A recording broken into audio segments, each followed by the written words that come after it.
500 देशी कोंबड्या पाळा आणि सरकारकडून तब्बल 50% अनुदान मिळवा।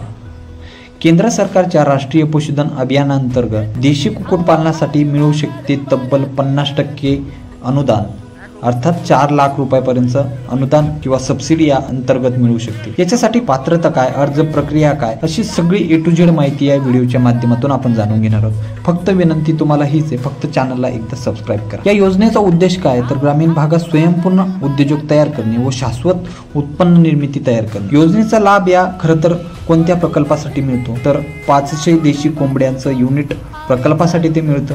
दुसरी गोष्ट म्हणजे पॅरेंट फार्म याच्यासाठी मिळतं, हॅचरी ब्रँडिंग युनिट याच्यासाठी मिळतं। चौथी गोष्ट म्हणजे कुक्कुट शेड आणि फीड युनिटसाठी मिळतं। तर सबसिडीचे फायदे काय तर एकूण प्रकल्प खर्च 10 ते 25 लाख रुपये येतो युनिटनुसार। मिळणारी सबसिडी ही 50% असते, म्हणजेच 5 ते 12.5 लाख रुपये त्याच्यामध्ये सबसिडी आपल्याला मिळते। तिसरी गोष्ट म्हणजे आणि प्रकल्प सुरू केल्यानंतर आणि प्रकल्प पूर्ण झाल्यानंतर अशा 2 टप्प्यात सबसिडी मिळते। अर्ज कोण करू शकतो तर ग्रामीण भागातील व्यक्ती किंवा संस्था या त्यासाठी पात्र असतात।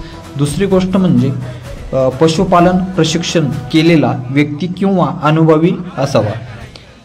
तिसरी गोष्ट बँक कर्ज मंजूर असणे किंवा स्वतःची गुंतवणूक। चौथी गोष्ट जमीन मालकी भाडे करार आवश्यक आहे। अर्जासाठी आवश्यक कागदपत्रे कोणती तर आधार कार्ड, पॅन कार्ड, KYC केलेले। दुसरी गोष्ट बँकेचे कर्ज मंजुरी पत्र, प्रकल्प रिपोर्ट म्हणजे प्रोजेक्ट रिपोर्ट, प्रशिक्षण प्रमाणपत्र असल्यास जमिनीचे कागदपत्र यासाठी आवश्यक आहे। याच योजनेचे आणखी आपल्याला माहिती हवी असेल किंवा या योजनेची परिपूर्ण आपल्याला जर फायदा घ्यायचा असेल तर खालील नंबरवर कॉल करायचा आहे। अर्थनियोजन सोबत जोडून राहा। कोणत्याही व्यवसायाची आपल्याला परिपूर्ण माहिती यांच्याकडून घ्यायची तर आपण घेऊ शकतो।